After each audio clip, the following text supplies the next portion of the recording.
നമസ്കാരം. ഡെമോക്രസി തുടങ്ങുകയാണ്. എല്ലാവർക്കും സ്വാഗതം. സ്വയം മുങ്ങിച്ചാകാൻ തയ്യാറല്ലാത്തതിനാൽ ഭൂമി കയ്യേറ്റത്തിന് അംഗീകാരം നൽകുന്ന വിവാദ ഉത്തരവ് പിൻവലിച്ച് അടൂർ പ്രകാശ് സങ്കടത്തിൽ ഇരിക്കുകയാണ്. കയ്യേറ്റം സാധൂകരിക്കുന്ന അസാധാരണ ഉത്തരവ് പിൻവലിച്ചതോടെ കയ്യേറ്റക്കാരായ റിസോർട്ട്, ക്വാറി, ഭൂമി മാഫിയക്കാരെല്ലാം സങ്കടപ്പെടുമല്ലോ എന്നോർത്ത് പ്രത്യേകിച്ചും. എന്തായാലും നാട്ടുകാരുടെ മുന്നിൽ പൂർണ്ണമായും നിറം കെട്ടുപോയി എന്ന സങ്കടം അടൂർ പ്രകാശിന് വേണ്ട. കാരണം കെ.എം. മാണി കൂട്ടിനുണ്ട്. കെ.എം. മാണിയുടെ ആവശ്യമായിരുന്നുവത്രേ 2015 വരെ കയ്യേറിയവരെ കൂടി രക്ഷിക്കണം എന്ന്. മാണിയുടെ ആവശ്യം രേഖപ്പെടുത്തിയ യോഗത്തിന്റെ മിനിറ്റ്സ് തന്നെ പുറത്തു വരികയും ചെയ്തു. മാണിക്ക് ഓരോ കാലത്ത് ഓരോന്നാണ്. ബാർക്കോഴയും വിജിലൻസ് കേസും ഒക്കെ കഴിയുമ്പോൾ കയ്യേറ്റ താല്പര്യത്തിലേക്ക് വഴിമാറുന്നു. എന്തായാലും എന്നെ തല്ലേണ്ട എന്ന് മാണി ആവർത്തിച്ച് പാടുകയാണ്.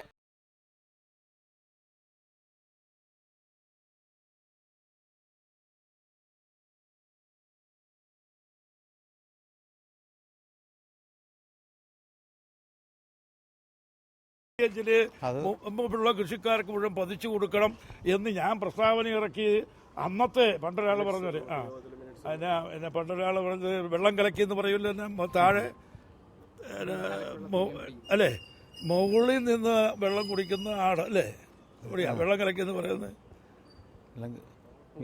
താഴെ നിന്ന് വെള്ളം കലക്കി, മുകളിലത്തെ വെള്ളം കലക്കി എന്ന് പറഞ്ഞത് വലിയതാണ്.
തെറ്റിച്ച് പറയുന്നതാണ്.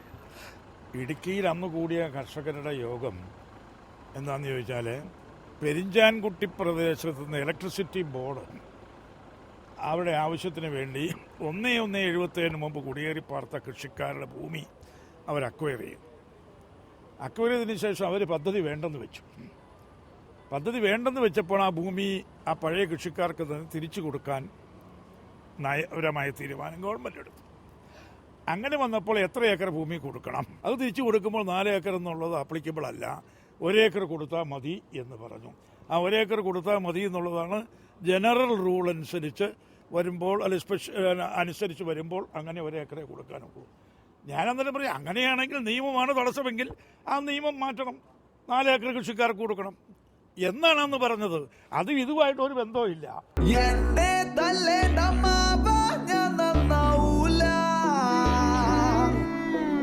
മാണി ഇങ്ങനെ പാടി നടക്കട്ടെ.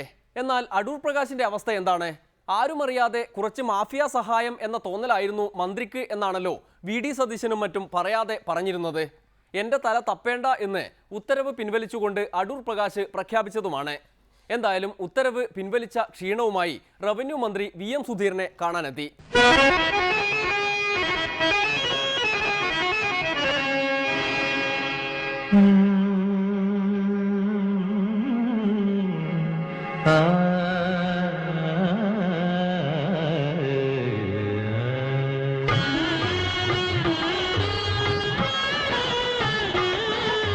മറക്കുമോ നീ എന്റെ മൗനഗാനം, ഒരു നാളും നിലയ്ക്കാത്ത വേണുഗാനം, കാണാതിരുന്ന കരയുന്ന മിഴികളെ കാണുമ്പോഴെല്ലാം മറക്കുന്ന ഹൃദയമേ. നന്നായി കൈകാര്യം ചെയ്യാമെന്ന് വിചാരിച്ചാണ് സുധീരൻ അടൂർ പ്രകാശിനെ വിളിപ്പിച്ചത്. സംഗതി പന്തിയല്ല എന്ന് കണ്ട് വിവാദ ഉത്തരവ് പിൻവലിച്ച ശേഷമാണ് പക്ഷേ അടൂർ പ്രകാശ് സുധീര സവിധത്തിൽ എത്തിയത്. എന്തായാലും ഏത് ഐ ഗ്രൂപ്പിന്റെ പേരിലായാലും ഇമ്മാതിരി മാഫിയ പ്രവർത്തനം പറ്റില്ല എന്ന് സുധീരൻ ശാസിച്ചു എന്നാണ് കേൾക്കുന്നത്. ക്രെഡിറ്റ് സതീശൻ മാത്രം കൊണ്ടുപോയി കൂടല്ലോ. വെടിക്കെട്ടിന് തുടക്കമിട്ട Idukki DCC president Roy K പൗലോസും സുധീരനൊപ്പം കൂടി. അടച്ചിട്ട മുറിയിൽ ഇരുത്തി സുധീര വിമർശനത്തിനിടെ അടൂർ പ്രകാശ് എന്തുമാത്രം സംഘർഷത്തിൽ അകപ്പെട്ടിരിക്കും?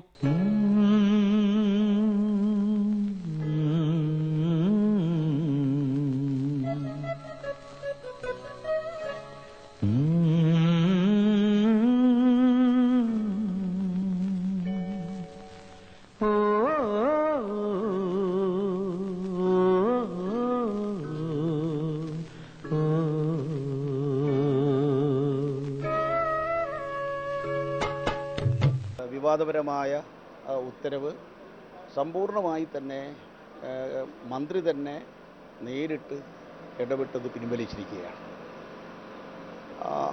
ആ നടപടി ഏറ്റവും ഉചിതമായി. കാരണം ജനവികാരത്തെ മാനിച്ചുകൊണ്ട് പൊതുവായ വികാരം ഉയർന്നു വന്നപ്പോൾ അത് വളരെ ജനാധിപത്യപരമായി തന്നെ അതിനെ വിശകലനം ചെയ്യുകയും അതൊരു വലിയ വിവാദമായി വളർന്നു പോകാൻ അവസരം നൽകാതെ എത്രയും വേഗത്തിൽ തന്നെ അത് പിൻവലിക്കാൻ തയ്യാറായ അദ്ദേഹത്തിൻ്റെ നടപടി ഏറ്റവും നന്നായി.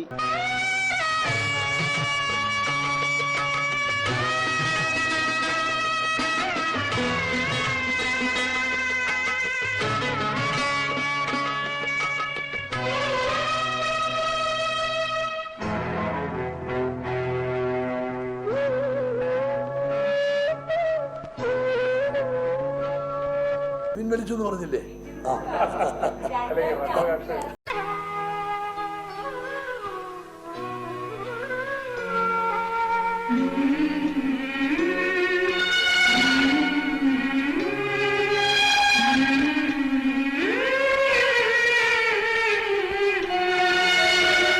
സൂര്യകിരീടം വീണുടഞ്ഞു രാവിൻ തിരുവരങ്ങി.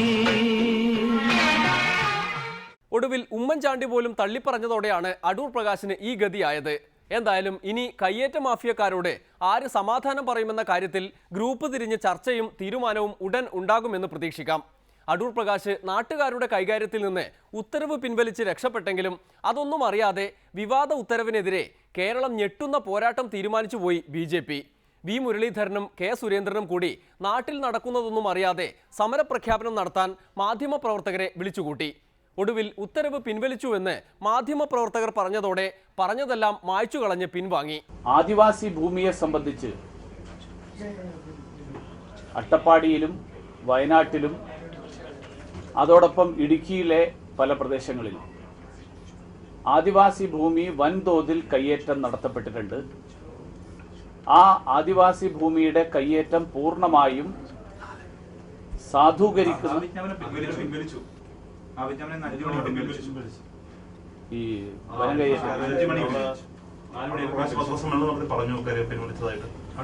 പ്രഖ്യാപിച്ച അപ്പൊ ഞങ്ങളുടെ സമര പരിപാടി ഇനി പറയേണ്ട ആവശ്യമില്ല.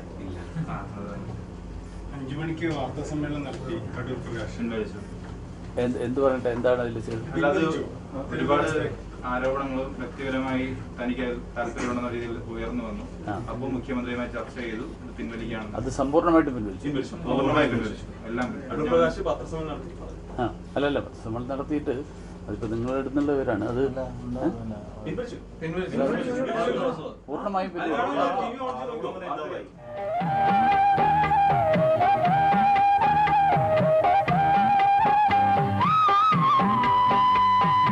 ക്ഷമിക്കുക, അതുകൊണ്ടില്ല.